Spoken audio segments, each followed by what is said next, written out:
Boa tarde, boa noite, boa madrugada. Estamos iniciando um mais novo projeto do CEISC, especificamente aqui conosco. Com nós é bravo, né? Já começamos bem. O pessoal de Direito Civil, Processo Civil, é o nosso podcast.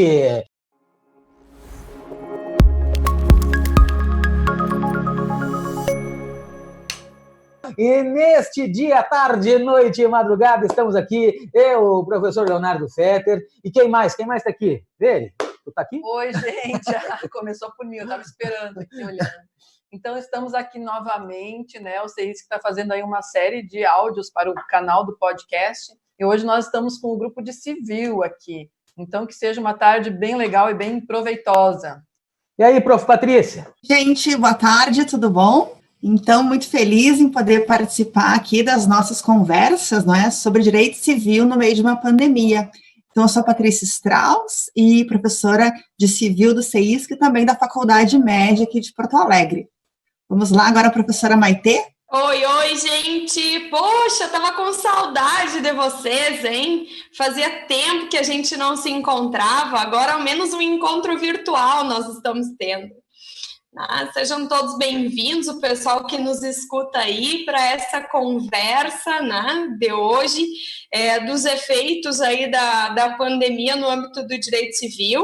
Tá? Nós vamos trabalhar hoje, eu pontualmente, com um dos temas que trabalho no CEISC, que é direito de família.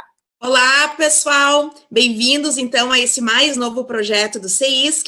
Sou a professora Tatiane Kipper, junto com o Fetter, leciona aí processo civil para a primeira e segunda fase da OAB do CEISC, e eu vou trabalhar com vocês dois temas, que são justamente os recursos e os procedimentos especiais, né, ligados à pandemia, e que são temas que eu trabalho justamente no processo civil aí no CEISC. Muito bem, gente boa. O objetivo aqui, né, nesse podcast, é conversar sobre os efeitos da Covid-19 no direito civil e no direito processual civil. Nós vamos fazer uma conversa, um debate, cada professor vai expor algumas considerações a respeito de determinados temas, aí porque o diálogo e o debate é bom, se a gente achar interessante, um se mete na fala do outro para deixar isso mais agradável ainda diante desses temas que estão afligindo todo mundo. E vamos começar, então, com a Prof. Vere, né, que vai falar um pouquinho sobre força maior, é isso? É isso que vai começar hoje? Isso. Então, toca a ficha. Gente, então, ontem, como eu disse, nós estamos gravando aí uma série de áudios, né, sobre a pandemia. Esse não é o único, mas nós não sabemos se vocês já ouviram algum antes ou não, então eu gosto de fazer uma espécie de introdução, porque nós estamos aqui num grupo que a gente chama de civil, muito em função da segunda fase da OAB, mas dentro desse grande grupo de civil está lá o direito do consumidor, então é por isso que eu gosto de fazer essa introdução para a gente lembrar disso, né? Só que dentro, quando nós formos resolver problemas contratuais, negociais, nós vamos ter que identificar primeiro se é uma relação meramente de direito civil ou se é uma relação de consumo, e a gente vê aí sobre os impactos da pandemia, as pessoas falando muito indistintamente a respeito disso, né? Como se todos os artigos do Código Civil ou do direito do consumidor fossem aplicados às relações indistintamente. É por isso que eu gosto de fazer essa introdução. Então, sobre a pandemia, a gente tem que lembrar que lá em 20 de março, né, o governo federal decretou o estado de calamidade pública. É claro que aquele decreto foi para fins fiscais, mas ele está sendo usado como um marco inicial aí desse regime diferenciado de pandemia que nós estamos vivendo. Então, como eu disse, dentro desse grande grupo de direito civil, a partir das nossas falas agora, eu acho que essa distinção é importante, a partir de agora, tudo que nós vamos falar, de nós identificarmos se é uma relação paritária entre iguais ou se é uma relação de direito do consumidor.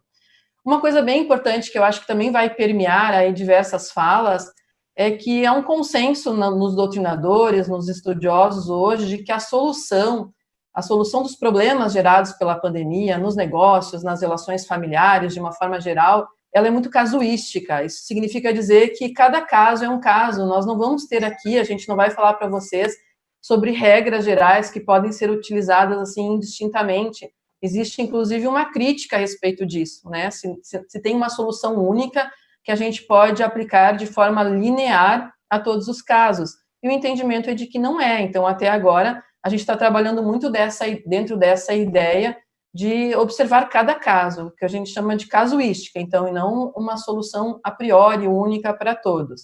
E aí, como o professor Fetter falou, eu queria só lembrar que lá no direito das obrigações, no artigo 393, parágrafo único, nós temos o conceito de caso fortuito e força maior, que os doutrinadores se dividem até hoje a respeito dos conceitos. Alguns simplesmente conceituam o oposto, né? O conceito de força maior vai para caso fortuito e vice-versa, mas o legislador, então, optou por fazer um conceito único, que é o conceito que está sendo aplicado aí pelos juízes normalmente, né? Não entram nessa discussão aí da diferença entre os dois.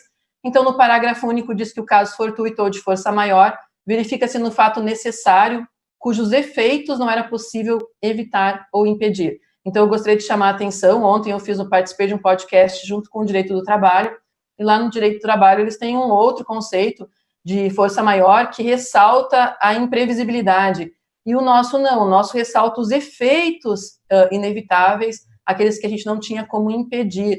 Eu acho que nós vamos conversar aqui hoje justamente sobre esses efeitos, né, os efeitos da pandemia. Então, a gente vai classificar como força maior quando esses efeitos são realmente inevitáveis. É isso. Muito bem, gente. Boa.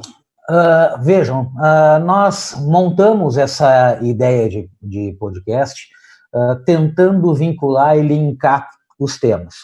E o início com força maior faz com que a gente passe por um segundo raciocínio que diz respeito a direito processual e as resoluções do CNJ a respeito do efeito processual ou do efeito que esta pandemia traz para o andamento processual. Nós temos basicamente 3 resoluções do Conselho Nacional de Justiça, a 313, a 314 e a 318, regulando ou pretendendo regular tais circunstâncias. E onde é que entra, e que eu queria fazer o link, a força maior nessas circunstâncias? Percebam, nós estamos vivendo no mundo, e por que não dizer processualmente, algo que a gente nunca viveu antes. Então, a gente não sabia como enfrentar os efeitos dessa pandemia, os efeitos desse isolamento social dentro do processo. Então, de maneira correta, o Conselho Nacional de Justiça resolveu baixar normas administrativas, sim, mas que vão regular em todo o Brasil o andamento processual. Então, a primeira ideia, a primeira determinação que veio por parte do Conselho Nacional de Justiça foi que se encerravam os atendimentos presenciais, né, e que o andamento ou a postulação, a prestação jurisdicional ia ser feito de forma remota através de uma espécie de plantão, ou seja, fechou o fórum, fechou o tribunal, o acesso à justiça todo via formas eletrônicas, salvo naquelas circunstâncias excepcionais, aquelas medidas urgentes. Então, essa foi a primeira providência, até para resguardar os próprios funcionários, juízes, enfim, aquelas pessoas que trabalham diariamente e contatam diariamente partes, né, cidadãos e advogados. Então, primeira providência foi essa. Segunda providência foi a tentativa de suspender, a determinação de suspender os prazos processuais. Notem, na resolução 313, o CNJ foi bastante claro ao dizer que os processos teriam continuidade. Não se correria, não andaria nenhum tipo de prazo processual. Essa foi a pretensão a partir da resolução 313. Com a resolução 314, o CNJ já trouxe uma outra informação importante e relevante. Qual seria? Ele chamou a atenção, deixa eu botar aqui na resolução 314, ele chamou a atenção de que, olha só a circunstância criada a partir dali, no artigo 2º da resolução 314. Continuam suspensos durante a vigência do regime, os prazos processuais dos processos que tramitam no meio físico. É isso que diz a resolução 314, e aí citou o artigo 313, inciso 6 do CPC. O artigo 313, inciso 6, o que ele fala? Em suspensão de processo, e não suspensão de prazo. Então, o CNJ fundamentou a suspensão dos prazos em dispositivo legal que fala em suspensão de processo, especificamente força maior. Ou seja, nessa segunda resolução, o CNJ concordou, admitiu que nós estamos diante de uma circunstância que gera força maior. E se gera força maior, leva a quê? Leva a suspensão de processo. Aí vocês vão perguntar, tá, Fetter, mas o que tem a ver suspensão de prazo e suspensão de processo? Gente, se eu digo que está suspenso o prazo, o processo pode continuar, né? Pode andar, pode tramitar normalmente, tá? Sem que corram os devidos prazos processuais. No momento em que eu estou dizendo que há suspensão do processo, da ação, né, conforme o CNJ diz, citando objetivamente o artigo 303, inciso 6, nós estamos diante de uma suspensão do processo que acarreta a aplicação do artigo 314. O que diz o artigo 314? Não poderão ser produzidos atos processuais durante o prazo da suspensão do processo. Isso gera um problema. Isso gera um problema por quê? Nós poderemos ter, a partir do momento em que esses processos voltam a tramitar, argumentações, pedidos de nulidade, alegando prejuízo, dizendo que aqueles processos não poderiam ter andado porque eles estávamos diante. Conforme o próprio Conselho Nacional de Justiça afirmou, escreveu e assinou, estamos diante de uma causa de suspensão do processo e não apenas de suspensão de prazos. Tá? Essa é a circunstância criada pela Resolução 314. E aí veio agora a Resolução 318, tá? Onde ela estende essa suspensão de prazo até o dia 31 de maio de 2020, podendo, mediante um outro ato, diminuir ou aumentar, mas enfim, até dia 31 de maio, e dizendo que, algo que já havia sido dito também na Resolução 314, ficam suspensos os prazos de processos físicos, mas tramitam os prazos em processos eletrônicos. Veja, eles estão dizendo que houve suspensão do processo, mas estão permitindo a tramitação de prazos, né, ou a tramitação normal e natural de processos eletrônicos. Há, processualmente, uma incongruência, um conflito, né, diante dessa ideia, né, trazida pela Resolução 314, e agora renovada e retomada pela Resolução 318. E nesta Resolução 318, ainda trazem outras circunstâncias interessantes. Por quê? Eles estão falando na Resolução 318 no lockdown. Né? Eles estão dizendo que, nos lugares onde houver lockdown, né, os prazos terão que ser suspensos, mesmo de processos eletrônicos. Tudo. Qual é o nosso problema? Nós temos na divisão, por exemplo, pensando em Justiça Federal, nós temos a divisão da Justiça Federal, da prestação jurisdicional da Justiça Federal, em regiões. Tá? Vamos imaginar que um estado da região tenha lockdown, tá? Ou não vamos nem botar um estado, uma cidade, um município, e o resto não tem. Como é que eu faço? Dentro daquele município, dentro daquela comarca não tem prazo e nas demais tem. Como é que ficam os recursos? Tá? Como é que fica o prazo dos recursos? Como é que fica o prazo, né, dos demais órgãos prestadores de jurisdição daquele local, daquela extensão territorial? Ou seja, no momento em que tiver a decretação de lockdown, tá, e nós já temos em alguns lugares, vai se criar uma demanda, vai se criar uma discussão louca a respeito de prazo processual, porque nós vamos ter divisão dentro do mesmo estado, ou dentro da mesma região, pensando em Justiça Federal, formas diferentes, meios diferentes de contagem de prazo.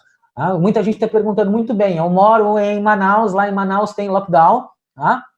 E se eu tenho uma ação no TRF, lá no TRF está andando os prazos processuais, tá? Ou para mim, que moro, que sou residente, que a origem do meu processo é Manaus, eles não estão andando. Como é que fica? Como é que eu resolvo? Como é que eu soluciono essa situação específica e pontual? Vamos depender objetivamente, essencialmente, de bom senso por parte dos aplicadores, ou, melhor dizendo, por parte dos magistrados. Quer dizer, nós estamos num momento onde nós não dependemos apenas e tão somente de regras objetivas de direito processual, mas também de bom senso na aplicação, ou quanto à aplicação dessas regras. Tá? Então, no primeiro momento, esse primeiro toque a respeito de prazos nesse momento complicado da pandemia.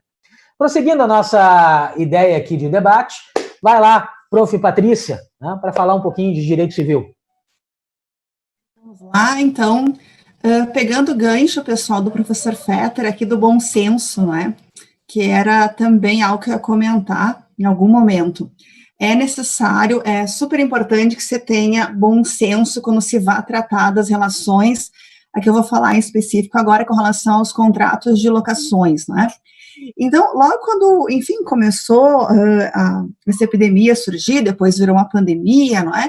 E começaram os decretos, enfim, a fecharem, né, vários lugares, a fecharem, enfim, vários estabelecimentos. Então, eu tive vários questionamentos com relação a como que ficam os aluguéis, não é? Então, como que vai ficar? Eu sou, né, de repente eu tenho um negócio, eu tenho um restaurante, agora está fechado, eu tenho um comércio na rua, ele está fechado. Então, como que vai ser? Eu não estou ganhando mais nada, então qual vai ser a situação com relação, enfim, a minha, não é? Como que vai ficar? Se eu não estou ganhando, como é que eu vou pagar esse aluguel? Então, o que fala, e me perguntavam assim, o que fala a lei de locações com relação a isso? A lei de locações não fala nada, não é? A lei de locações ali é uma lei de 91, não é? Não pensava aí que ia ter algum efeito de pandemia, não tinha nenhuma ideia de uma possibilidade aí de um caso, uma força maior, enfim, como que está acontecendo no Brasil e no mundo. Então, pela lei, que nós temos na lei de locação, a nossa lei lá de 91, nós temos um dever do locatário, tem uma lista de deveres do locatário, obrigações, e uma delas é pagar o aluguel. E aí, então, o que nós temos nessa circunstância, né? Qual seria, de repente, alguma tentativa de resposta com relação a esses aluguéis? Bom, o Brasil, nós temos um projeto de lei, não é, que está tentando, aí está avançando, deu uma andada, mas depois parou, que é um projeto que tenta regulamentar alguns artigos do Código Civil, do consumidor também, se eu não me engano, ver se não me recordo se tem alguma coisa, o projeto de lei tem, não é? 1179. Transitório esse. Isso. Tem alguns aspectos de consumidor, sim, em relação ao artigo 49. Isso, exatamente. E também de lei de locações. Mas muito, ao menos com relação à lei de locações, muito tímido, assim, não é? Nos coloca um artigo lá que fala que o despejo liminar, que existe um despejo liminar, no caso, dentro da lei de locações, ele não poderia acontecer, não é? Enquanto estiver em vigor, então, essas normas transitórias, a pandemia, etc., e só fala sobre isso, só sobre o despejo liminar. Então, não temos mais nada. A lei não fala, a lei de locações, nós não temos nada que possa nos salvar, nos acolher com relação ao que está acontecendo, e o projeto ainda, mesmo que, digamos, ele entrasse em vigor como lei, ainda assim não nos resolve grande coisa. Então, diferente da Alemanha, a Alemanha instituiu o direito alemão, eles são bem, digamos, gostam de normas, né, de legislações, de coisas expressas. Na Alemanha, há o direito privado, lá ele foi modificado com vários artigos, desde contratos de locação, com relação enfim, a contratos de longa duração, uma espécie de moratória, não é? Na Alemanha foi feito isso. No Brasil, nós temos esse projeto de lei super tímido, que, de novo, não enfrenta muitos aspectos que são importantes. Então, onde que a gente vai? Qual é a resposta? Aí eu vou pegar o que o Fetter falou do bom senso, e que a Veri falou do caso a caso, não é? Então, o que a gente verifica? Então, tem dois aspectos com relação a locações que a gente pode questionar. Primeiro, seria possível um despejo no meio da pandemia? Não estou pagando aluguel, vou ser despejado, né? Então, vejam só, a princípio, pela lei pura, não é? Tu teria uma quebra do teu contrato por não estar pagando. Mas há decisões judiciais, aí nós temos uma do TJ Santa Catarina, bem recente, de abril, que fala, que inclusive, olha que interessante, o inadimplemento começou antes da pandemia, começou em fevereiro, fevereiro, já começou o inadimplemento, portanto, dos aluguéis. E aí essa decisão falou o seguinte, ainda que tenha sido antes, não é, digamos, aconselhável que você tenha um despejo no meio de uma emergência sanitária, né, com a movimentação que se vai ter, então não teremos despejo enquanto perdurar, portanto, isso. E interessante também esse julgado, está lá no site do TJ Santa Catarina, também eu falo no nosso curso, né, depois a gente pode falar no nosso curso aí, de prática com relação a civil e a pandemia, é que essa julgadora, nós não temos uma lei, mas ela julgou à luz do projeto. Então, ela falou, esse projeto não está ainda em vigor, mas à luz desse projeto, a intenção é que se evite, não é, esse tipo de circunstância, eu vou julgar e ninguém vai ser despejado neste momento. Vejam, pessoal, são argumentos jurídicos, mas é uma ideia de bom senso. Não se pode fazer isso no meio do que se está acontecendo.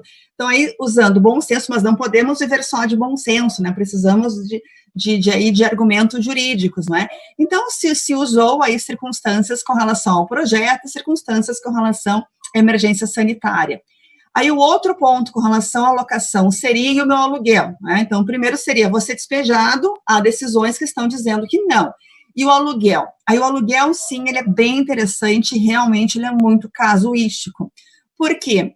Há algumas ações e há decisões, no caso, são decisões em caráter, enfim, de tutela antecipada, né, porque ainda é tudo super recente, mas que falam que se a tua atividade é uma atividade essencial, por exemplo, digamos um supermercado, uma farmácia, coisas que nunca fecharam, não é, durante a pandemia, então esse tipo de estabelecimento não teria uma possibilidade de revisão, diminuição de aluguel enquanto estamos nessa situação, né, ou ao mesmo tempo, então é bem caso a caso, se por acaso aquele lugar ali, digamos, um estabelecimento, ele teve uma redução, porque todos de uma forma ou de outra estão sendo atingidos, né, pelo que está acontecendo, mas a redução não foi tão grande, não ainda haveria a possibilidade de pagar, era possível que se fizesse teleentrega, né, então aí nesse caso também não tem redução, o que se está observando é que os tribunais estão sendo relutantes, os tribunais, os julgadores, né, enfim, eles estão sendo relutantes em verificar uma revisão do aluguel. Eles falam que nós não temos embasamento legal para isso, eles também falam que isso tem que ser negociado previamente, ou não previamente, negociado entre as partes, e que não caberia ao judiciário, né, digamos, se meter nessa circunstância. E há outras decisões, não é? E há, sim, outras, aí, por exemplo, teve uma que eu também trouxe nesse nosso curso de prática, que era um restaurante. O restaurante, ele pagava, a pessoa era quase 30 mil de aluguel, era num shopping, era um café, era quase 30 mil de aluguel por mês, e fechou tudo, não é? Então, o que foi estabelecido? Que ele passasse a pagar 30% do aluguel. Então, esse caso foi demonstrada a circunstância de efetiva perda, não é? Porque não lucrou mais nada, então se reduziu para 9 mil e alguma coisa esse aluguel.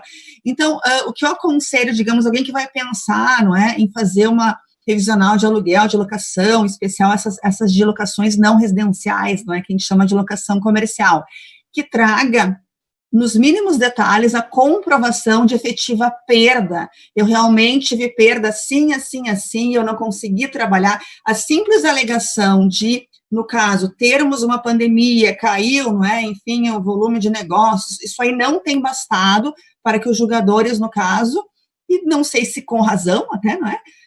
Porque nós também temos pessoas que levam isso de má fé e sem, né, ter realmente uma perda efetiva, estão pedindo revisões, inclusive de alimentos, hein, Maite? Eu li alguns artigos com relação a isso. Então, uma comprovação de que realmente houve essas perdas, e a partir daí, então, que se possa pleitear uma revisão. Boa fé, bom senso, né, honestidade, e aí, de repente, se espera que se consiga o melhor aí para quem, portanto, está pedindo essa revisão do seu aluguel. Certo, Fetter? Certo. Patrícia, só para contribuir, dentro da lei do projeto aí do RJET, né, o regime jurídico transitório, tinha uma previsão de moratória, né, semelhante à lei alemã que você mencionou, mas aí houve uma crítica muito forte a essa moratória, justamente por causa disso que tu disseste, dessa diferença. Às vezes, tem pessoas idosas cuja renda é a locação de um imóvel. Então, a gente não pode colocar todos no mesmo patamar e falar, não, agora vai ter uma moratória para todos. Então, é por isso que essa diferenciação, que eu vou falar um pouquinho ao final no direito do consumidor também, ela é importante. E também, a que tu falaste agora, né, os doutrinadores todos de uma forma uníssona estão dizendo da relevância da boa-fé agora. Acho que mais do que nunca, na análise dos contratos, nos julgamentos, os juízes vão observar o princípio da boa-fé objetiva. Uhum. E, obrigada, Veris. Só para acrescentar aqui só mais uma que eu acabei não falando, era um dos tópicos que eu realmente queria falar, essa ideia de não, digamos, tornar o locador o vilão da história, não é? Então, não, o locador muitas vezes é a única fonte de renda, é ali que ele conta, não é? Enfim, com o seu dinheiro, então, para que ele possa também se sustentar, etc. Então, por isso que tem que ser realmente verificado o caso concreto. E vários doutrinadores, não é? Eles são eles são defensores, portanto, de casuística, o Tartucci é um deles, né, que fala com relação a cada caso é um caso. Isso que tu estás colocando, Patrícia, me permite dizer, para a gente continuar nesse debate, que eu acho legal, acho interessante. A gente está vivendo um momento agora, e para mim esse momento é complicado, porque eu sou um litigante contumaz, eu aprendi a trabalhar litigando, mas esse não é o momento do litígio. Esse é o momento da aproximação, da conversa, do acordo. A pior coisa agora é partir para o Poder Judiciário com ações, porque nós não vamos conseguir. Primeiro que a gente não tem uma norma, nunca se imaginou numa pandemia, e a gente não tem uma norma específica que regule isso, só normas gerais e genéricas. E nenhum juiz vai tomar decisões contundentes diante dessa situação que a gente está. Então, o momento agora é da conciliação, é da mediação, é o momento da gente aprender também a conviver com essas circunstâncias, com essas situações. E, ao mesmo tempo, e eu estou trabalhando na prática com isso, com alguns clientes, tá bem difícil, porque eu digo isso para os meus clientes: olha, tu não pode exigir dos teus devedores, porque nós temos que entender, eles estão sem condições, abre a possibilidade a eles de parcelar, de dar um desconto. Só que esses clientes que eu tenho, que são credores, eles também são devedores. E lá os credores deles não estão tendo essa mesma postura. Então vira uma coisa na prática extremamente complicada de como gerir, de como gestar todas essas circunstâncias, porque sim, tem gente que está se aproveitando e não está pagando as contas. Me dizem isso: mas tem gente que está aproveitando a pandemia agora para dizer não tem condições. Tem, objetivamente tem, não dá para dizer que não, E a gente vai ter que jogar com todas essas circunstâncias. É difícil para alguém que não conhece o direito, não sabe, porque eles procuram um advogado e dizem: eu quero entrar com a ação, eu quero discutir. Não vai conseguir nada rápido, com uma ação judicial, não vai, objetivamente não vai. Então a gente tem que ter, de todo mundo, de todos os lados, a gente volta de novo ao bom senso, e junto com o bom senso, boa fé. Essas duas coisas são importantes, relevantes e essenciais nesse momento jurídico que a gente está passando. Bom, seguindo a nossa ordem aqui, Prof. Maitê, vai lá. Olha que bonita, Maitê tem uma rodinha lá atrás dela, olha só que legal. Para quem está só nos ouvindo, eu vou relatar. É um troço assim, eu acho que é para fazer. É uma luz chique que tem atrás dela, em forma de uma roda, num tripé. O que é isso aí, Maitê? A Patrícia está dizendo que é um ring light, exatamente. Mas é um ring light chique, viu? Porque ele pisca, ele fica fixo, ele muda de cor. O negócio só blogueiras famosas têm. Quem tá só nos ouvindo vai ficar com essa curiosidade com o ring light da Maitê. Gente, para seguir aí, mais ou menos na ideia que os colegas vinham falando, toda essa questão do inadimplemento, das consequências que isso vai trazer na pandemia, do Fetter mencionar que foi criado, talhado para o litígio, Ele tem essa característica mais beligerante para processo. Ele gostou dessa, Eu já tenho uma característica, até pela atividade das relações familiares, uma característica mais de buscar o consenso, e me parece que em todas as relações em que a pandemia vem trazendo consequências, a questão do consenso, ela vem imperando. A Patrícia comentava a questão da locação, de se relativizar o valor dos aluguéis, de se rediscutir, a Veri menciona a questão de uma eventual moratória, da necessidade, dos locadores de receberem esses valores para sobreviver. E isso vem numa relação direta com o tema que eu havia proposto para discutir nesse momento, que é a questão dos alimentos, de como vai ficar a questão dos alimentos aí nesse momento da pandemia.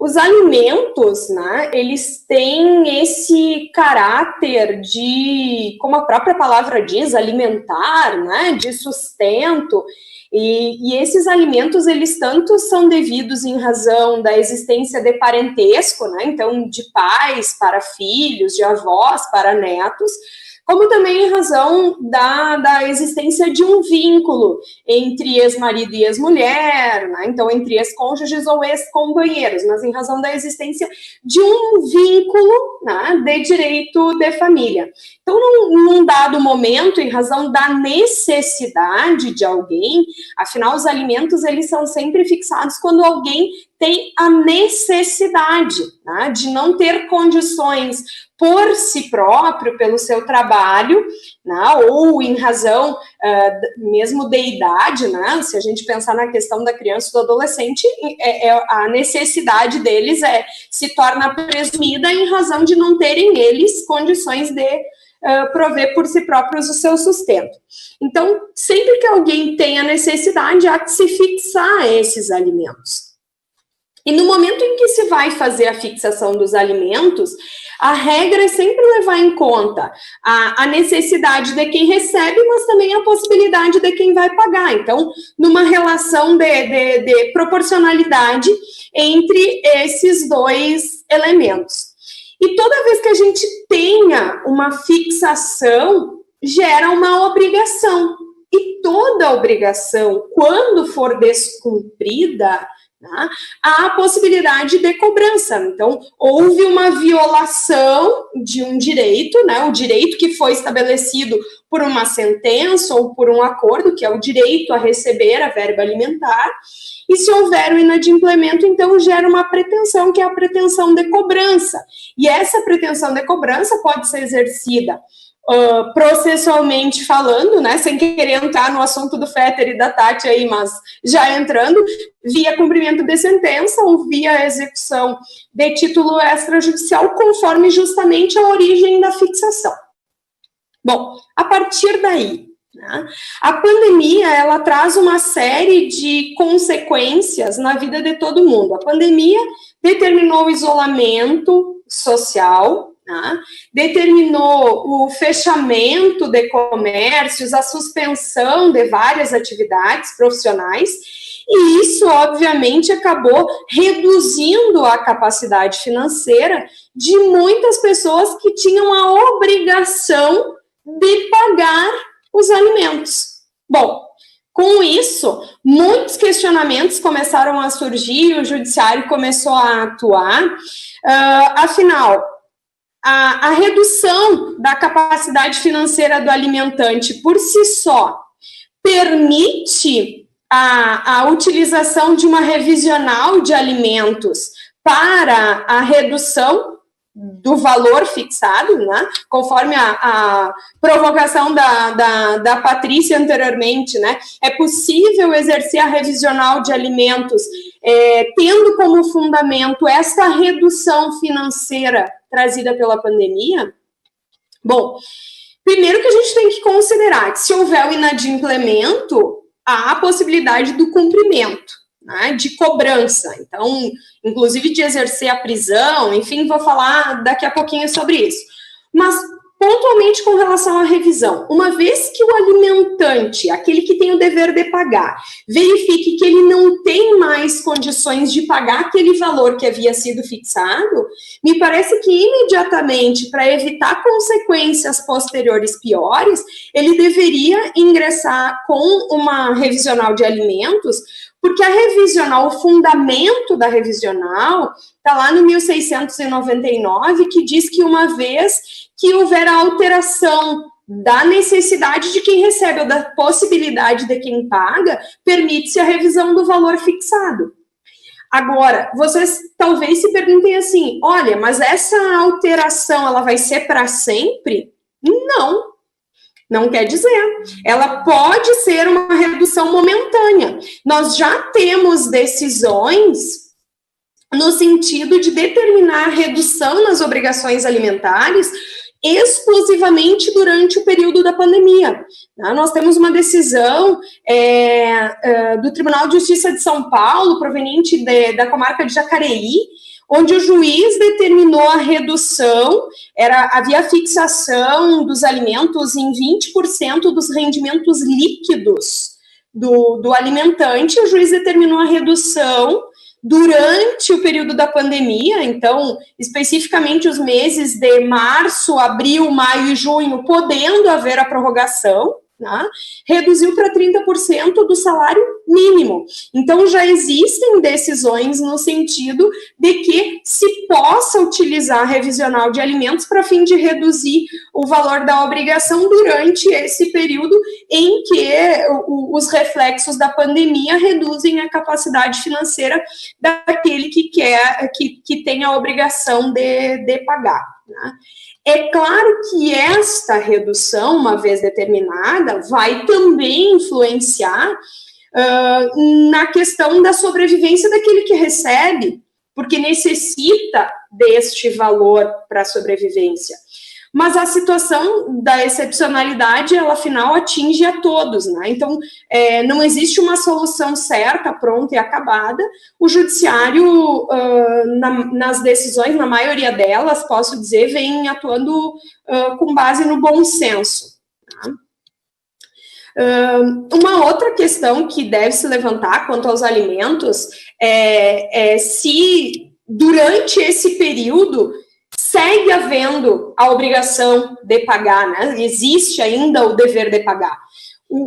A sentença judicial ou um acordo extrajudicial que tenha fixado o valor dos alimentos, enquanto eles não forem revistos ou enquanto não houver uma decisão que determine a exoneração, existe o prosseguimento com a obrigação. Então, a pandemia em si não exime do pagamento, né? Não exime da responsabilidade. E mais, né? Inclusive, havendo o inadimplemento, há a possibilidade, inclusive, de se buscar o cumprimento de sentença ou a execução de título extrajudicial com pedido de prisão, né? Pontualmente, com relação ao pedido de prisão, existe a recomendação 62 do CNJ, que entrou em vigor, ela é de março, logo lá no início da pandemia, ela é de 17 de março de 2020, e nessa recomendação 62, o artigo 6º dessa recomendação é direcionado aos juízes das varas cíveis, né, que tenham competência cível e de família, que no cumprimento de decisões judiciais no que diz respeito à prisão civil por débito de alimentos, que determinem que o cumprimento desta prisão se dê pela via domiciliar, né? A questão toda é evitar o risco do contágio, né? Da disseminação do coronavírus em razão do cumprimento da prisão fechada. Mas a questão toda é, no âmbito do direito de família, se esta decisão que determine a prisão em cumprimento domiciliar, se ela não esvazia, de certa forma, a utilização agora, durante esse período, da cobrança dos alimentos, né? Esses alimentos que têm caráter de subsistência, a previsão da possibilidade pelo débito de até 3 meses, né, dos últimos 3 meses da obrigação se pedir a prisão civil do devedor, é justamente para compelir o devedor ao pagamento, né? E se esta prisão vai ser cumprida no domicílio do devedor, talvez isso venha a esvaziar o cumprimento, né, da obrigação.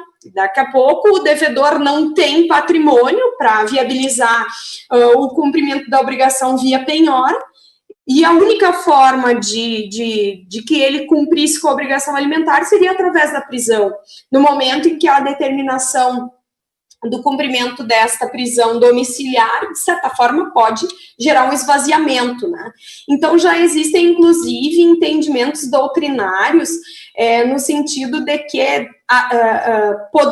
deveria se pensar na possibilidade de, em razão dessa situação de excepcionalidade trazida pelo coronavírus, de, quem sabe, ampliar o período de cobrança, vamos dizer assim, via prisão, para depois do término dessa situação, dessa pandemia, viabilizando a prisão mesmo por mais meses do que a regulamentação existente na legislação hoje, né?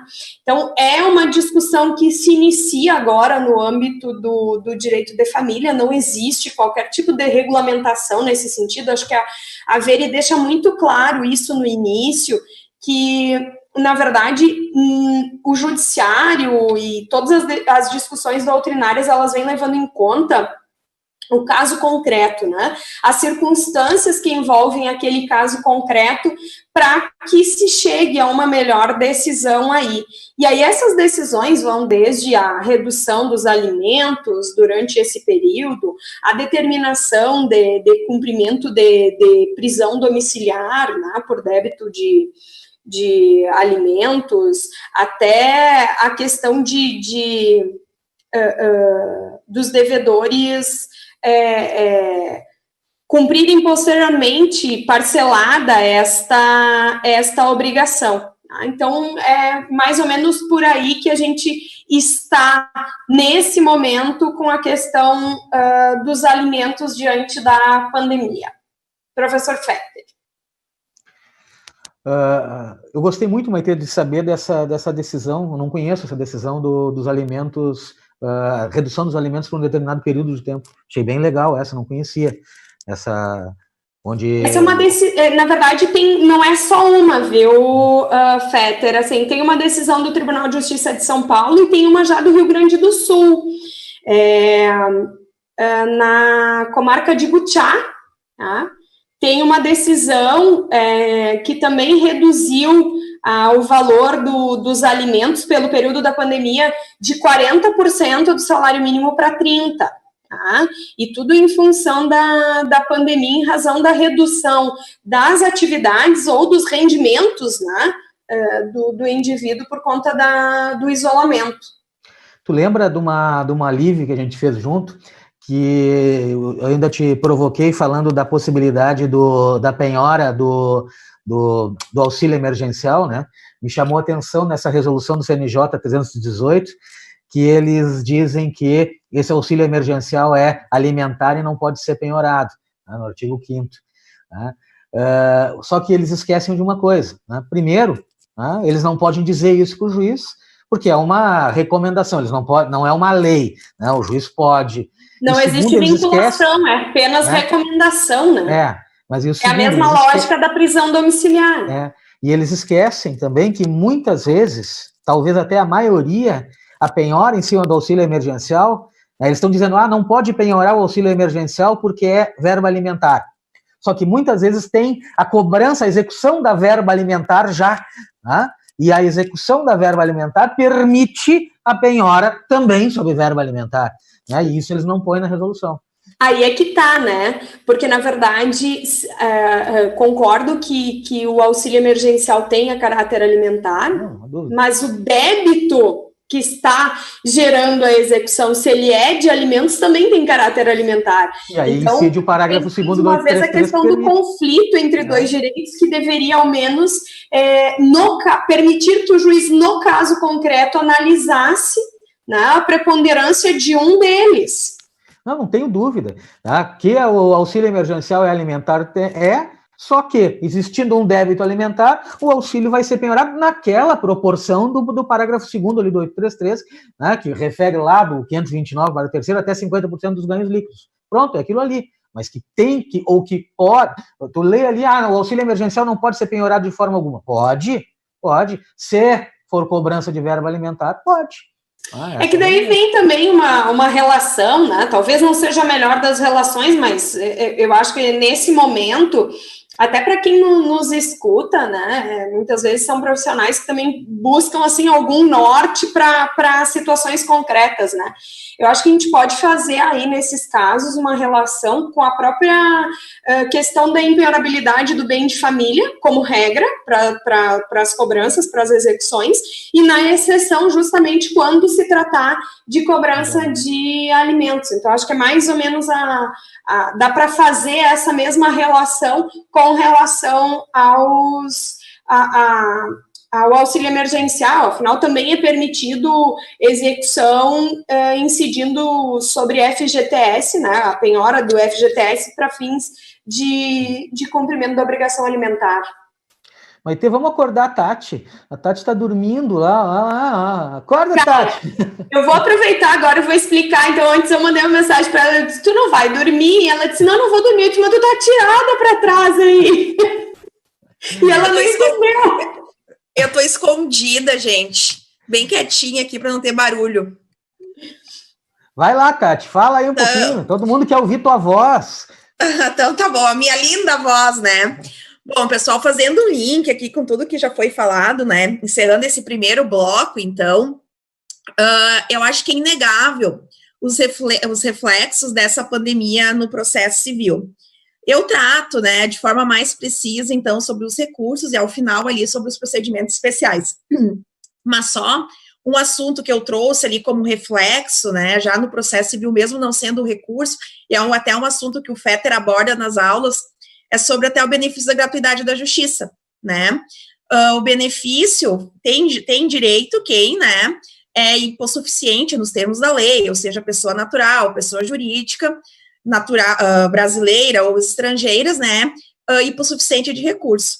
E aí, no curso de prática, inclusive procurando jurisprudência, encontrei uma, no sentido de que a parte não teria direito ao benefício da gratuidade da justiça, por não ser hipossuficiente, mas em razão dessa situação que está todo mundo falando, né, reflexos na economia, nos rendimentos, em razão da pandemia, de forma específica, poderia parcelar as custas, mesmo não tendo direito ao benefício da gratuidade da justiça. Então, acho que são inúmeros reflexos, seja pela questão econômica, seja pela questão familiar, e um outro reflexo da pandemia, e que vai atingir os recursos, que é um recurso bastante utilizado hoje na prática, é a questão, né, consequência do distanciamento social, que muitos estabelecimentos comerciais, empresariais, eles estão fechados, certo? Por decretos estaduais, por decretos municipais, e alguns tentam se enquadrar nas atividades essenciais, né, justamente para se manter aberto, alegando que com a falta de rendimentos, com a falta de recursos, não vão conseguir manter as suas obrigações em dia, inclusive não vão conseguir nem mesmo pagar os aluguéis e os funcionários. Então, eles ingressam, né, com ações, justamente pedindo tutela provisória. É um assunto também que é abordado pelo Fetter, acho que tu aborda até no curso, né, Fetter, tutela provisória na época de pandemia, e a gente fala liminar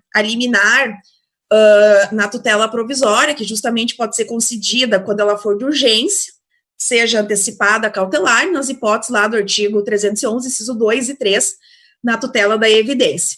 E quando essa liminar, ela é indeferida, então um exemplo, que a gente já teve aqui na região, um estabelecimento que vendia gêneros alimentícios, mas que não foi permitido permanecer aberto na época de pandemia, porque não se enquadrava no decreto, então ingressou com uma ação, justamente buscando a liminar para conseguir manter o estabelecimento aberto. Negada a liminar, o que tem para o advogado fazer, né, no processo de primeiro grau, interpor o agravo de instrumento com base no artigo 1015, inciso 1, né, então é um recurso, apesar, né, da gente entender que a solução, né, consensual do conflito, mediante conciliação, mediação, seja a melhor alternativa, a gente sabe que muitas vezes vão parar no poder judiciário, né.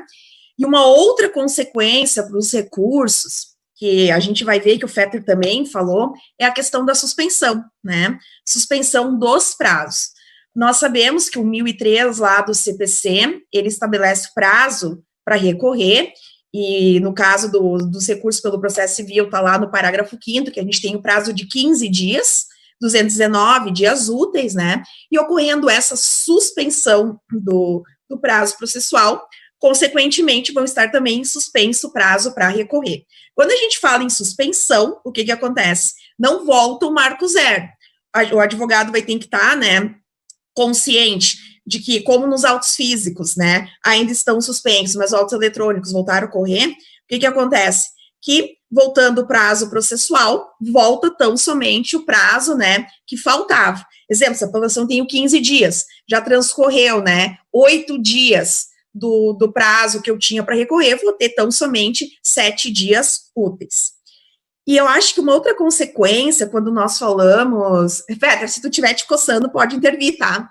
E uma outra consequência, né, além que nem eu falei, fora dos recursos, essa questão do benefício, questão de liminares que as partes estão requerendo, se negadas ou até concedidas, qualquer uma das partes pode interpor o agravo de instrumento, suspensão, né, do prazo recursal, quando retornar a cogitagem, retornar só do prazo que faltava.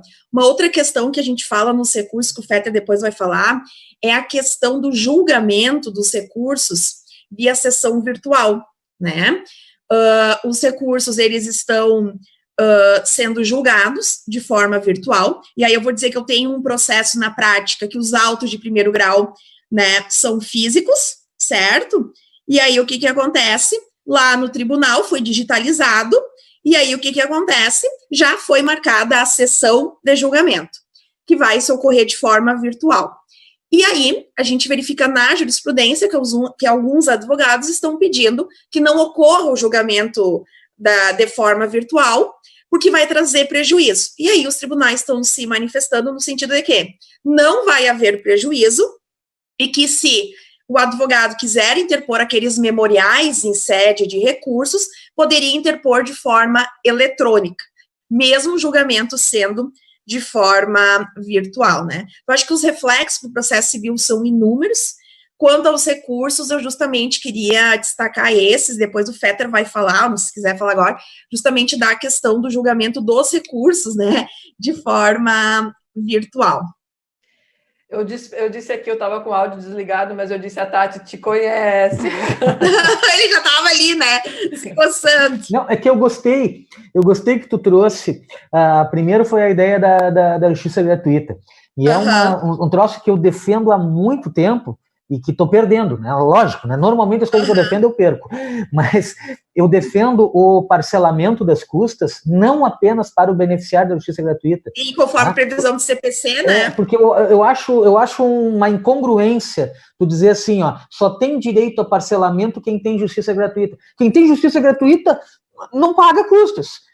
O parcelamento é exatamente para aquela pessoa que não tem direito à justiça gratuita, mas tem dificuldade financeira de pagar aquelas custas. Ele tem uma condição financeira que não lhe acarreta a hipossuficiência, mas ao mesmo tempo pagar as custas.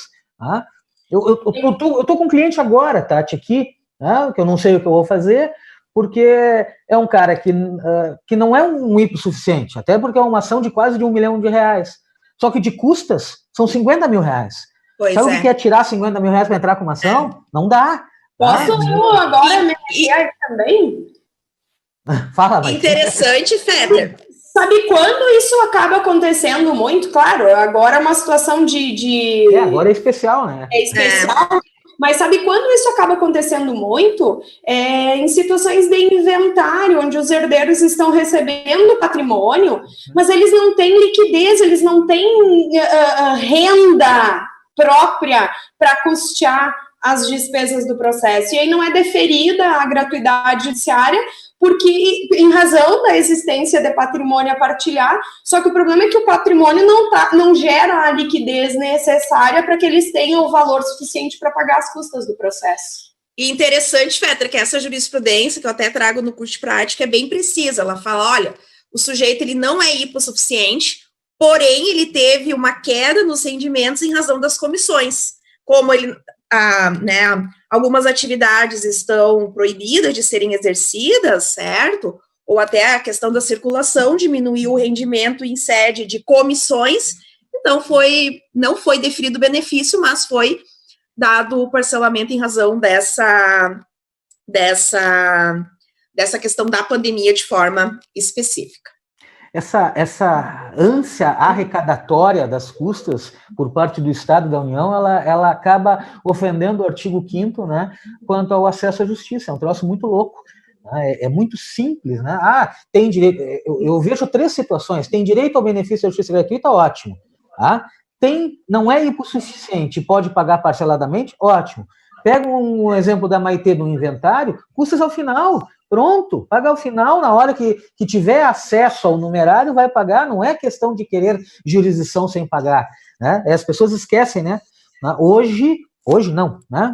Sempre foi assim, nos é cobrado para prestar jurisdição. Eu acho isso um horror. E a outra coisa que tu colocou, Tati, e aí é aquilo, é tese, né, de novo, né? Normalmente eu perco as minhas teses, mas a ideia da suspensão de prazos recursais, se eu for levar em consideração o que eu disse lá no início, que o CNJ disse que é caso de força maior, sendo caso de força maior, não é suspensão de recurso, é interrupção. Sim. Bem o que tu dissesse, né? Se é suspensão, eu tenho o saldo do prazo. Agora, se for interrupção, eu tenho todo o prazo de volta. Se eu for aplicar estritamente o 1004, o 1004 diz, força maior, eu tenho todo o prazo recursal de volta. Não é suspensão, é interrupção. Como é que eles vão trabalhar isso na prática? O que vai vir depois, né? Se um advogado chegar a perder o prazo, ou o que eles vão decidir depois, firmar de entendimento. A gente não sabe. Vamos lá, vamos continuar. Essa foi a primeira rodada. Tu que está aqui ouvindo podcast Direito Civil, Processo Civil, direto do CEISC, essa invenção nossa e que vai virar regra, né? Vamos fazer a segunda rodada aqui. É primeiro tempo, segundo. Vocês estão com vontade, estão com saudade de futebol? Não tem futebol aqui, mas tem primeiro tempo e segundo tempo. Segundo tempo com a Veri iniciando. O que tu ia falar mesmo? Direito do consumidor. Esse nosso mediador. Eu posso fazer um jabá aqui para os mais novos, né, que não sabem o que é jabá. É uma gíria meio antiga de uma publicidade, a gente insere uma publicidade dentro de um outro programa. Então, eu vou fazer uma propaganda aqui do nosso curso de treino, né, um curso só sobre resolução de peças e questões. Então, são simulados que nós estamos criando. Estamos aí nos últimos dias, esse grupo todo, trabalhando muito, né, porque realmente criar questões exige muito cuidado e muita atenção. Eu vou precisar de férias depois da pandemia. Na pandemia eu trabalho mais do que quando não tinha pandemia. E outra propaganda, então, é do nosso... A gente está fazendo referência a esse curso de prática, que é justamente sobre os efeitos da pandemia aí nas relações privadas. Todos esses temas que nós estamos abordando aqui hoje, nós também estamos tratando nessas aulas, né? Que logo aí nos próximos dias nós vamos divulgar certinho para vocês. Mas, então, né, eu abro aqui até para conversar com vocês hoje alguns aspectos que eu preparei, então, para essas aulas. E como foi muito mencionado, antes de entrar especificamente aqui nas relações, já entrando nas relações de consumo, na verdade, mas antes de entrar no tema que eu tinha combinado com o professor Fetter aqui, que é o tema prestação de serviços nas relações de consumo, eu só queria falar um pouquinho de autocomposição, então, que é um tema que eu vou abordar no curso, e que eu acho que todos falaram, a necessidade agora de nós tentarmos uma autocomposição, né, de nós tentarmos acordos antes de ajuizar a ação, é extremamente importante lá no direito de família, sucessões, contratos, no processo acho que não, né, tirando o processo, mas no direito material sim, e aí eu gosto de chamar a atenção novamente para nós identificarmos se é relação de consumo ou não, porque é claro que na relação de consumo é muito importante a autocomposição, vou falar disso agora, na prestação de serviços, mas que ela tem características diferentes. Nós sempre temos que lembrar da vulnerabilidade. Então, não é igual como na relação de trabalho, né? Não é simplesmente colocar um empregador ou um empregado numa mesa, agora vocês decidem. E no direito do consumidor é a mesma coisa, nós temos um forte e um fraco, então nós temos que tomar cuidado de como vai se dar essa negociação. A gente tem que tomar muito cuidado. E já nas relações paritárias isso é mais tranquilo, né? Então, tanto extrajudicial como dentro do processo civil, os mecanismos, então, previstos ali de autocomposição. Gente, entre todos os direitos de consumidor, nós temos aí várias questões de direito do consumidor.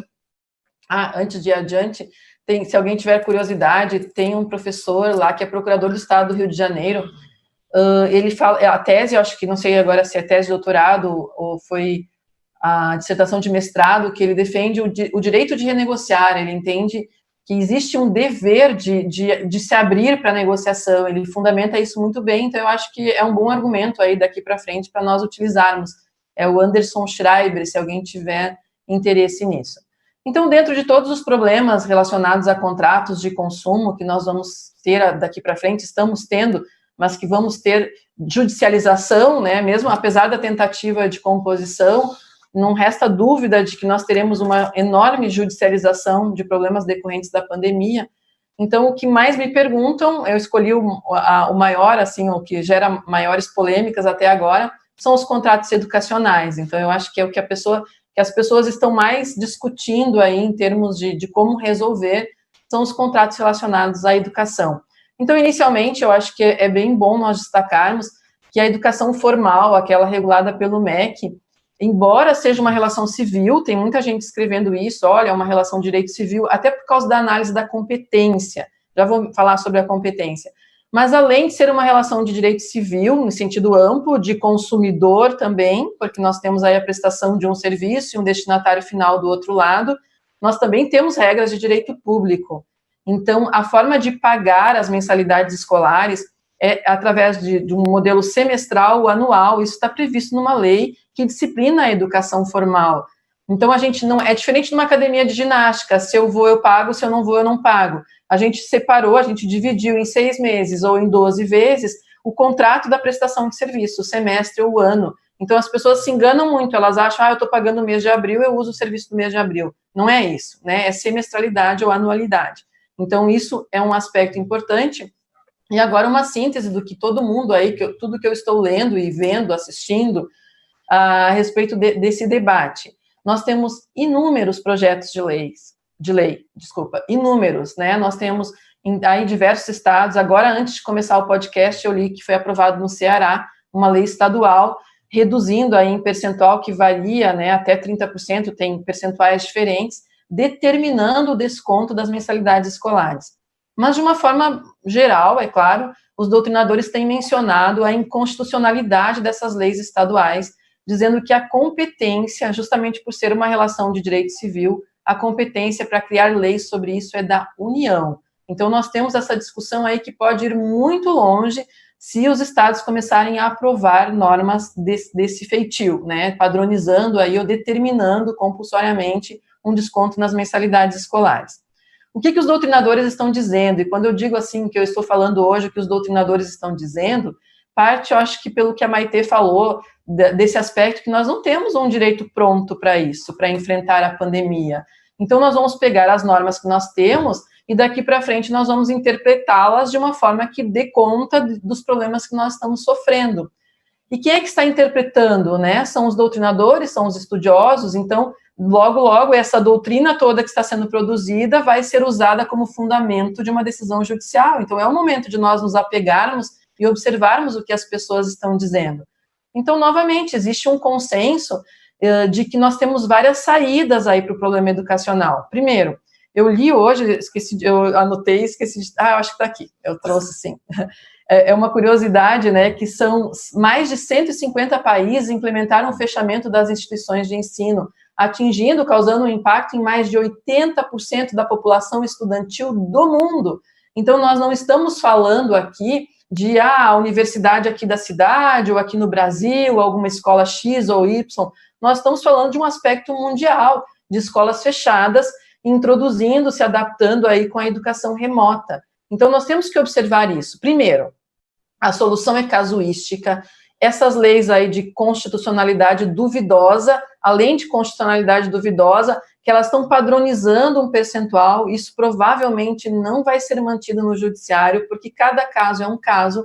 Algumas instituições estão se adaptando, estão fornecendo o serviço à distância, de forma remota, que não é o mesmo que EAD, mas estão dando essa aula virtual, outras não conseguem dar isso. Depois tem a questão da educação infantil, que não tem como dar uma aula virtual. Então, mas a educação formal também não tenho como desmatricular meu filho, porque é obrigação manter a criança matriculada. Então, cada caso é um caso. Tem instituições pequenas, tem grandes instituições. Então, tem redução de custo em algumas, em outras não tem redução de custo. Então, o Ministério da Justiça através da Secretaria Nacional de Defesa do Consumidor. É aí que eu queria entrar, né? Emitiu já 2 notas técnicas orientando aí o procedimento. É claro que, quando eu digo nota técnica do Ministério da Justiça, eu estou dizendo uma orientação do governo federal. É uma orientação, eu não estou falando em lei, até porque eu acabei de dar o exemplo do estado do Ceará, que contrariou aí essa orientação, assim como outros estados estão contrariando. Mas é um norte, se vocês quiserem, né, dar uma olhadinha e pensar a respeito. Essas notas técnicas, então, elas ressaltam isso, essa necessidade de negociação, que as instituições de ensino estejam abertas a essa negociação, que a análise tem que ser de cada caso, que o Ministério da Educação autorizou a aula à distância, a modalidade remota. Então, as instituições estão cumprindo uma norma, elas não estão violando normas, né? Nós temos uma adaptação aí das normas educacionais. Então, é muito importante analisar em cada caso se realmente houve redução da qualidade, se realmente houve redução de custos. Aí sim, a partir dessa constatação, negociar, então, com as instituições de ensino uma redução ou não do valor da mensalidade. Então, vejam, nem tão ao céu, nem tão ao inferno. Teve um doutrinador, que nesse eu não anotei o nome, mas ele escreveu um artigo dizendo assim, devagar com andor, né, usando aquele ditado, devagar com andor que o santo é de barro. Porque alguém já mencionou, acho que foi o Fetter, que tem muita gente dizendo, a pandemia não paga minhas contas, né, é o famoso calote. E não é assim que vai funcionar. Mais do que nunca, como eu disse, a gente vai observar o princípio da boa-fé, e a Maitê também, acho que foi a Maitê, então eles estão, Patrícia, não me recordo, mas já estavam em mora, já estavam inadimplentes antes da pandemia, e agora eu quero usar a pandemia como justificativa para o inadimplemento. Não cabe, tá, gente? Então, muito cuidado com isso, e fica a minha sugestão, então, para encerrar essa minha participação, de que cada caso é um caso, e guardem todas as provas, os documentos, conversem com as instituições, observem o que está sendo dito, porque o judiciário, como eu disse antes, ele não vai abraçar justificativa genérica de pandemia, ou então essa ideia do calote, né? Então, também com as instituições de ensino, a gente tem que observar diversas regras, e observar muito como vai ser o desdobramento daqui para frente. Sabe que o que a gente mais está vendo agora a respeito de instituição de ensino é aluno e pai dizendo, eu não vou pagar. Não, mas para aí um pouquinho, vai devagar, né? Estás tendo a contrapartida, né? E essa, aí, não é integral, não é como deveria ser presencial, mas a gente tem que, né, o devagar com o andor, ele é muito interessante quanto a esse aspecto. Bom, seguindo o nosso podcast, né? Prof. Patrícia, contigo, falar sobre contratos de seguro agora, né? Isso. Gente, está muito bom esse bate-papo, né? Muito legal. Olha só, quero contar para vocês por que eu quis falar de contrato de seguro. Semana passada, um aluno meu me procurou e falou que um parente dele tinha morrido, enfim, pelo Covid-19, e esse parente dele, não vou dar detalhes aqui, né, esse parente dele tinha um contrato, tinha um seguro de vida. E aí ele queria saber com relação, enfim, a receber indenização, um outro parente dele ia receber indenização. E eu já suspeitando do que poderia estar, portanto, aí nesse contrato, eu pedi que ele me enviasse, né, remotamente, por e-mail, o contrato de seguro, enfim, que esse parente dele que faleceu, ele possuía. A verdade é a seguinte, o artigo 757 do Código Civil, que é ali o que traz, é o primeiro artigo do contrato de seguro, ele fala assim, pelo contrato de seguro, o segurador,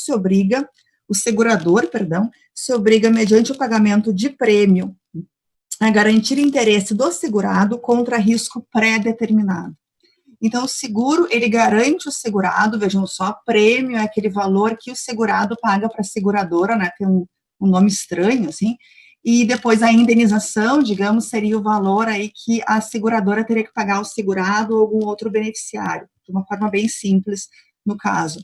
Então, o que acontece é que é bem específico, não é?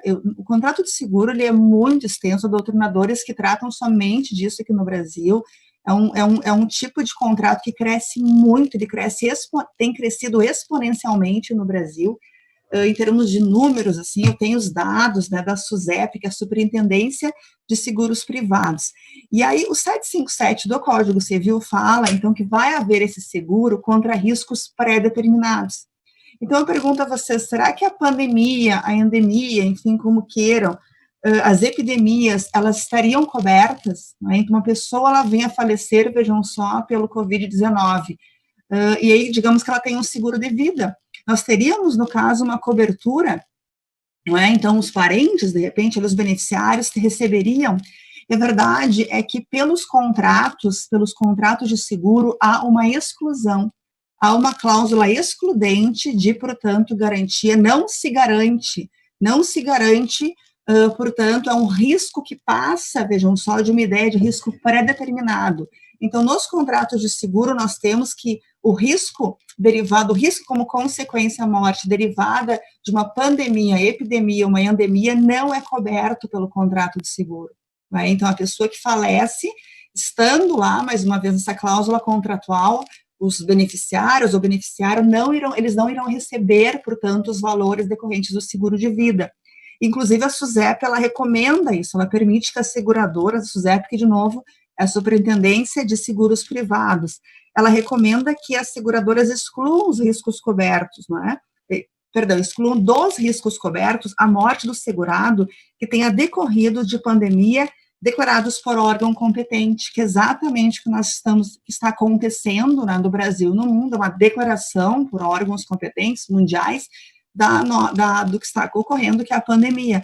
Então, é permitido que, se estiver no contrato, vejam só o contrato, claro, já feito antes, aí, obviamente, e aí se exclui. Então, nós não teremos uma obrigação da seguradora, neste caso, em pagar o seguro de vida a eventuais beneficiários do seguro de vida. O que tem acontecido, eu comento com vocês, não é que há algumas liberalidades, há algumas seguradoras, e que eu vou citar duas, não é, porque eu acho que é importante que se cite, Itaú Seguros e BB Seguros, que estão pagando, mesmo não estando coberto, pandemia não estando coberto, portanto, numa circunstância de riscos pré-determinados, não é? Nós temos que há algumas seguradoras, eu sei que tem outras mais, não é? Mas eu estou citando essas duas que irão pagar por liberalidade, eles deixam isso bem claro, é uma liberalidade que essas seguradoras, que nós seguradoras estamos, portanto, pagando para beneficiários de seguro de vida em decorrência de morte por Covid-19, porque elas não têm obrigação. O 757 nos fala isso, o próprio contrato de seguro, ele exclui, tem circunstâncias de exclusão de responsabilidade, e uma delas está lá, que é exatamente esse caso, que a gente achou que não ia usar, né, imagina, coisa de filme isso, mas está lá, exclusão por pandemia, epidemia ou endemia, não, a seguradora não cobre, no caso aí não seria um risco pré-determinado. E para finalizar, algumas estão mesmo assim pagando por ser uma liberalidade, por alguma circunstância aí de pensar que, mesmo não estando no contrato, a gente quer, portanto, fazer esse pagamento aí a beneficiários de seguro de vida. Eu só queria comentar, Patrícia, que é uma relação de consumo, né? Ele está lá no artigo 1º do CDC, que nos contratos, que é de interesse social, a norma, e esse fundamento do artigo 1º do CDC, ele tem sido muito usado para os contratos de trato continuado, sucessivo, que é bem o de seguro, e entra muito a ideia da imprevisão também, das modificações que acontecem. Eu escutei de um profissional, uma banca de advocacia, acho que é São Paulo, um escritório que só trabalha com isso, é que já tem alguns dias, foi um evento até da URGS, e já tem um tempo, foi mais no início da pandemia. O entendimento deles era que as seguradoras iriam até pagar, é bem como tu falaste ali, por uma liberalidade, já que existe essa cláusula. Mas eu vou colocar essa pulguinha aí, né, para quem não conseguir cobrar essa indenização com base nessa cláusula, que se discuta isso, né, porque exatamente como tu falou, é uma cláusula que é inserida de forma padronizada no momento que ninguém imaginava, ninguém cogitava de pandemias, e agora nós temos uma situação diferente. Então, eu acho que, claro que isso vai depender muito da quantidade de mortos, porque pode inviabilizar todo o sistema de seguro, mas eu acho que é uma coisa que, com o tempo, a gente pode avaliar, e o que o judiciário vai dizer a respeito disso. Isso, e até para complementar, que no fim eu comecei a falar do caso desse aluno, e não terminei, ele conseguiu receber, ele depois entrou em contato, mas a seguradora falou, nós estamos, a nossa política, nós estamos, eu não sei qual é a seguradora, não sei se é uma dessas que eu mencionei, que isso aqui eu tirei de alguns artigos que eu li, mas que ele me contou depois que eles pagaram, né, que nem era para ele o dinheiro, mas enfim, que foi pago. Esse advogado que eu ouvi, ele representa algumas seguradoras, e ele falou isso, então me chamou a atenção de que ele entendia que aquela cláusula não seria considerada. É claro que ele estava se referindo aos clientes dele, mas, e aí mais esse exemplo, então, né, que o teu aluno familiar, em relação ao familiar, receberam, eu acho que isso pode ser usado até como argumento, né. Tem muitas decisões judiciais, no caso dos aluguéis também, e dos descontos escolares também, a partir de uma lei, projeto de lei, às vezes, uma lei até de constitucionalidade duvidosa, mas os juízes acabam usando como parâmetro, então essa liberalidade pode vir a ser usada como parâmetro também. Exatamente, o julgamento à luz daquilo ali. Muito bem, prosseguindo a nossa rodada, Maite, fala um pouco aí agora, sobre o que é que tu vai falar agora, que eu perdi aqui o meu... Agora Nem tu sabe o que tu vai falar agora. A gente vai falar um né? pouquinho sobre guarda. Guarda, eu perdi o roteiro, vai. Bom, gente, com relação à guarda, né, eu acho que é desnecessário a gente retomar a ideia das consequências da pandemia no direito como um todo, mas no âmbito do exercício da guarda, especialmente do direito de convivência, vem sendo bem forte a influência da pandemia, e nós temos tido muitas decisões determinando revisão, suspensão do direito de convivência, outras manutenção com cuidados, enfim, decisões de várias ordens com relação à situação da guarda, né? Nós temos que observar que a guarda ela é fixada aí judicialmente, assim como ocorre com a questão dos alimentos que eu mencionei antes, todo descumprimento gera a possibilidade de se exigir via cumprimento de sentença ou execução o cumprimento ou manutenção daquele acordo previamente estabelecido. Né? E com relação à questão familiar, e eu acho sempre que a guarda é mais ainda o tema que se deve cuidar, a questão dos acordos, da utilização das formas de autocomposição dos conflitos, né, que a Veri mencionava antes. Quando a gente fala em questão de guarda, isso fica muito mais forte, porque, na realidade, são os genitores, né, buscando a definição de como ficará o exercício do direito de convivência com relação aos filhos durante esse período da pandemia. Tá? E aí eu sempre digo que o consenso é o que melhor vai imperar, porque, na verdade, a convivência, ela é de direito dos genitores, mas também é um dever da família, da sociedade, do Estado, assegurar para a criança e para o adolescente o direito à convivência familiar e comunitária.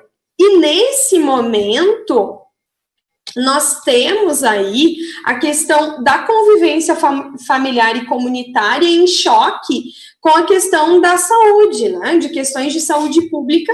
Então, quando nós temos um choque entre dois direitos que nos são tão caros, que nos são tão importantes, que são direitos fundamentais, nós temos sempre que levar em conta aquela palavra que vira e mexe apareceu na nossa discussão de hoje, né, que é a questão do bom senso, através da aplicação principalmente de um princípio, que é o princípio da proporcionalidade, né, onde a gente vai analisar todas as medidas possíveis para a solução daquele conflito, para utilizar aquela que traga menores riscos de violar um dos direitos. E aí, quando a gente fala com relação ao direito de convivência, me parece que algumas soluções aí nós temos. Primeiro, nós temos a possibilidade da suspensão consensual do direito de visitação, né, quando os pais acordam, concluem que é melhor para os filhos que se suspenda a convivência momentaneamente. Se essa suspensão não for consensual, ela pode se dar via judicial, o juiz pode determinar, em razão do caso concreto, a suspensão da convivência. Nós podemos ainda ter a manutenção com os devidos cuidados, né? E essa manutenção, ela também pode se originar pela via consensual, né? Ou pela via obrigatória, né? Quando o juiz determina por sentença a manutenção. E nós ainda temos uma outra situação, vamos dizer, uma quarta situação aí, que seria o fato de nós termos imposição por parte de um dos genitores de barreiras, de restrições injustificadas, sem qualquer motivação relativa à ordem de saúde, para a convivência da criança com o genitor, né? Então, o que seria uma motivação relevante, me parece, né? Ao meu sentir, o que eu entendo que seria uma motivação relevante a ponto de suspender o direito de visitação? Porque, vejam, é um prejuízo muito grande, tanto para os pais, como principalmente para a criança e para o adolescente, que precisam da convivência, tanto com o pai, como também com a mãe, né, com ambos os genitores. Então, existe um prejuízo de ordem psicológica e, para justificar uma restrição à convivência, me parece que seria justificável, então, se houvesse uma situação de ordem de saúde, né? A criança ter problemas respiratórios ou pertencer por qualquer outra situação ao grupo de risco, ou que qualquer um dos genitores com quem a criança conviva pertença a este grupo de risco, né? Salvo situações dessa natureza, me parece que não seria justificável que nós tivéssemos a imposição de restrições de limites à convivência, tá? E aí, com relação a algumas decisões, isso a gente, no nosso curso de prática, nós discutimos de forma mais abrangente essa temática, mas tem algumas decisões aí que me parecem são marcantes. Primeiro, uma decisão do Tribunal de Justiça de São Paulo, que suspendeu a convivência, o direito de visitação do genitor, a pedido da mãe, da criança, porque o genitor é piloto de avião e havia retornado de viagens internacionais e teria tido contato que poderia ter contaminado ele pelo coronavírus. Então, a decisão ela foi bem pontual no sentido de suspender a convivência por um período de 14 dias, de certa forma, um período de quarentena para o genitor, que caso ele não manifestasse os sintomas da doença, retomaria a visitação.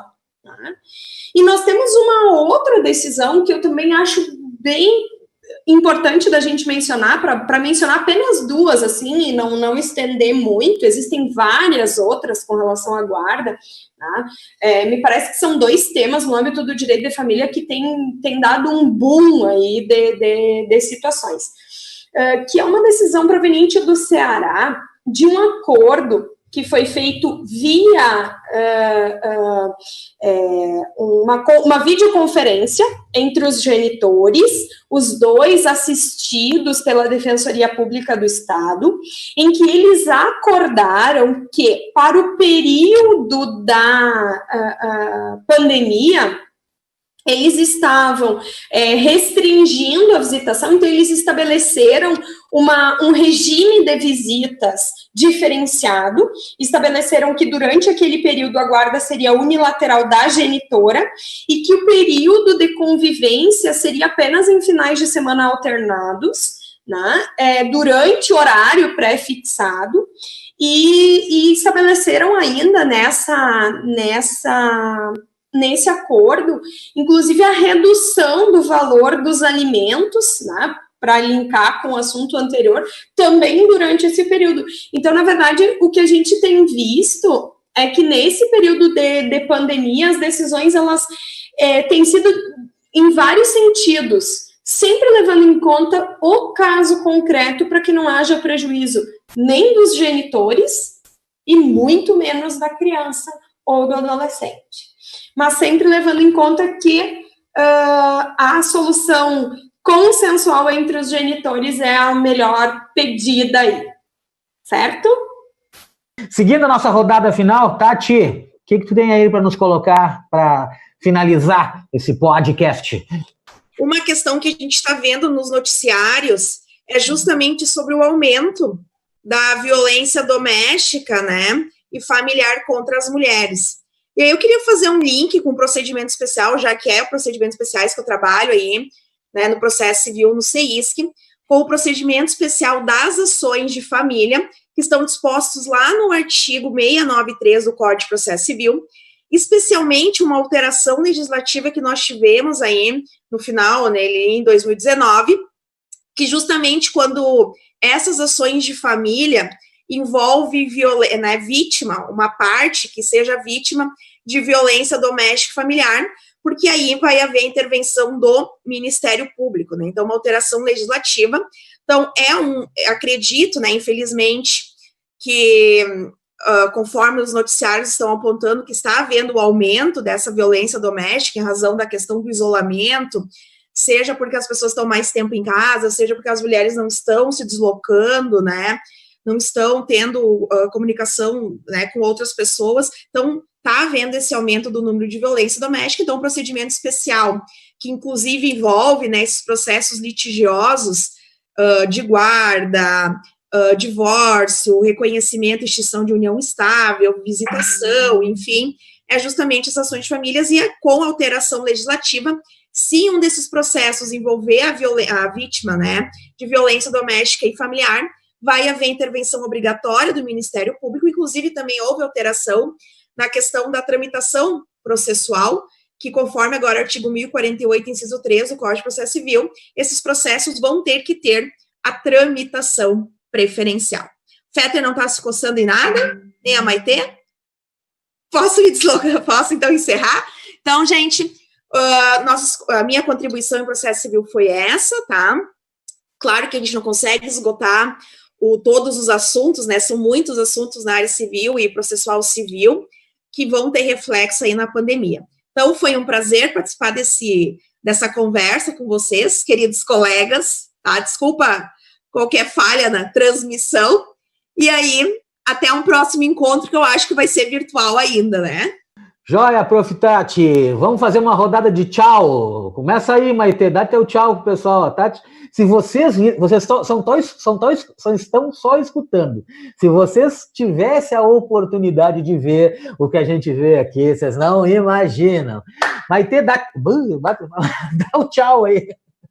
Bom, gente, eu espero que vocês tenham aproveitado aí essa conversa sobre vários aspectos no âmbito do direito civil que a pandemia acabou por interferir. Foi um prazer muito grande dividir esta rodada de conversas com vocês, meus queridos colegas. E eu espero que a gente possa seguir se encontrando logo ali, depois da curva, de maneira presencial, e enquanto não for possível que a gente siga se vendo aí de maneira virtual. Um super beijo para todos vocês. Tchau, tchau. Prof. Veri, vamos seguir essa ordem aqui. Eu gostei de se encontrar depois da curva, né? Vai, prof. Eu já me assustei com a história da curva, né? Porque eu acho que a Maitê falou de uma forma mais poética, né? As curvas da vida, mas logo na minha cabeça vem a curva da pandemia, né? Então eu já fico meio assustada, assim. Gente, foi uma alegria, eu tenho que olhar para o lado aqui para ver os colegas, encontrá-los, né? Mesmo que seja à distância, vamos continuar fazendo isso, nos encontrando. E espero que o pessoal, então, que esteja nos ouvindo, que tenha sido útil. E, como vocês devem ter percebido, tem várias gravações lá no podcast, nesse canal do podcast do CEISC. Então, a gente se encontra também aí em alguma outra gravação. Até mais, então. Prof. Pati, tudo contigo aí.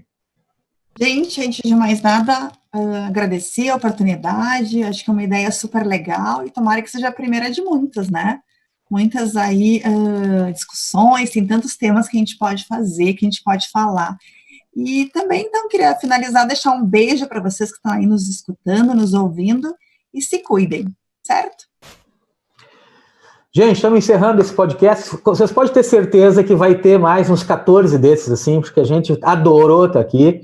E, né, se vocês querem aprofundar as questões relacionadas à pandemia, Covid e reflexo no direito civil e processo civil, tem um curso nosso do CEISC a esse respeito, já fazendo propaganda aqui, então vamos lá no nosso cursinho, que a gente, todos esses temas que a gente conversou rapidamente aqui estão de forma mais aprofundada no curso, vai lá que vai ser bem legal, tá bom?